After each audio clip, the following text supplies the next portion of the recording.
बात है 12 अगस्त 2024 की रात की। एक लड़की जिसकी उम्र लगभग 16 साल थी, वो Dehradun ISBT roadways bus stand पर एक मैगी की दुकान पर पहुंचती है और वहीं पर जाकर बैठ जाती है। उसकी हालत देखने से लग रहा था कि मानो उसकी मानसिक स्थिति सही नहीं हो। जब उसे वहां बैठे काफ़ी देर हो जाती है तो उस मैगी स्टॉल का मालिक उस बस स्टैंड पर तैनात एक सुरक्षा कर्मी को उस लड़की के बारे में बताता है और जानकारी देता है कि ये लड़की काफ़ी देर से यहाँ बैठी हुई है और ये काफ़ी सहमी हुई और डरी हुई भी लग रही है। इसके बाद सुरक्षा कर्मी उस लड़की के पास जाता है और उस लड़की की हालत को देखकर उसे भी शक होता है कि ये लड़की अकेली आखिर इस हालत में यहाँ कैसे और किसके साथ पहुँची।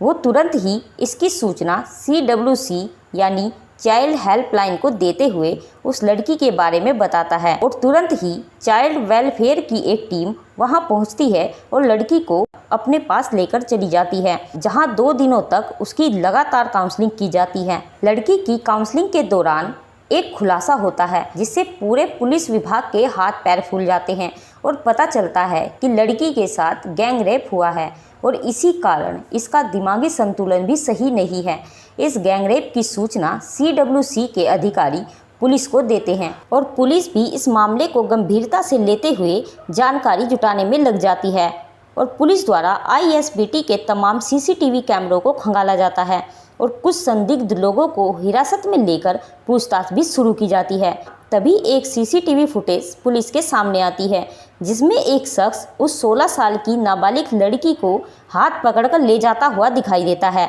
तभी पुलिस उस व्यक्ति की तलाश में जुट जाती है और कुछ पूछताछ करने पर भी पता चलता है कि वो व्यक्ति देवेंद्र है जो ISBT बस में बतौर कंडक्टर है। अब पुलिस उस देवेंद्र नाम के व्यक्ति को हिरासत में लेकर पूछताछ शुरू करती है और देवेंद्र उस 16 साल की लड़की के साथ की गई दरिंदगी की पूरी कहानी बताता है। वो बताता है कि 12 अगस्त की शाम जब बस दिल्ली के कश्मीरी गेट पर सवारी लेने के लिए खड़ी थी, तभी वो लड़की उसके पास आई और पंजाब जाने के लिए पूछने लगी। तब देवेंद्र ने उसे कहा कि वो देहरादून तक हमारे साथ हमारी बस में चले और देहरादून पहुंचने पर वहां से पंजाब के लिए दूसरी बस ले ले। देवेंद्र की बात मानकर वो लड़की बस में बैठ जाती है और जब ये बस देहरादून बस स्टैंड पर पहुंचती है, उस समय रात के लगभग 2 बजे थे और उस बस के सभी यात्री उतरकर अपने अपने घरों की ओर जा चुके थे। उस समय बस स्टैंड पर इतनी भीड़ नहीं थी। तभी उस बस का कंडक्टर देवेंद्र और ड्राइवर धर्मेंद्र उस नाबालिग लड़की को अकेले देखकर उसके साथ दरिंदगी करते हैं। उसी दौरान इन दोनों को ये हरकत करते हुए पास में खड़ी 2 बसों के ड्राइवर भी देख लेते हैं और वो दोनों भी मौके का फ़ायदा उठाकर उस लड़की के साथ रेप करते हैं। इस सब के बाद जब बस का कंडक्टर देवेंद्र पैसे जमा करने के लिए कैशियर के पास जाता है तो वो उस कैशियर को भी उस लड़की के बारे में बताता है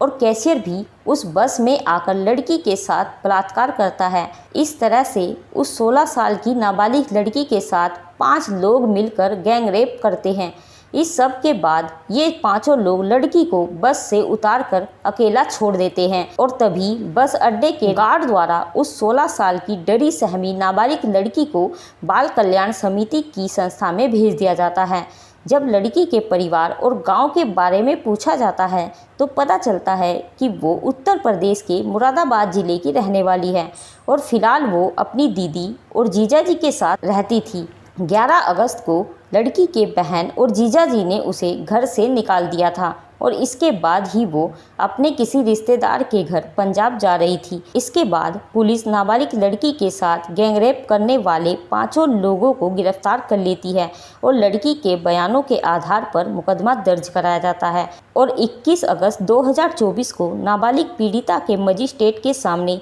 164 में बयान दर्ज कराए जाते हैं और वर्तमान में पीड़ित लड़की नारी निकेतन में है और यहीं पर उसका मनोचिकित्सक देखरेख में इलाज भी चल रहा है। अब इस सब से बड़ा सवाल खड़ा हो जाता है कि एक तरफ कोलकाता में ट्रेनी डॉक्टर से की गई हैवानियत और दूसरी तरफ देहरादून में नाबालिग से गैंगरेप, इस सब में लड़कियां और महिलाएं कहां पर सेफ हैं। सोचिए दोस्तों और अपनी कीमती राय कमेंट बॉक्स में ज़रूर बताइएगा।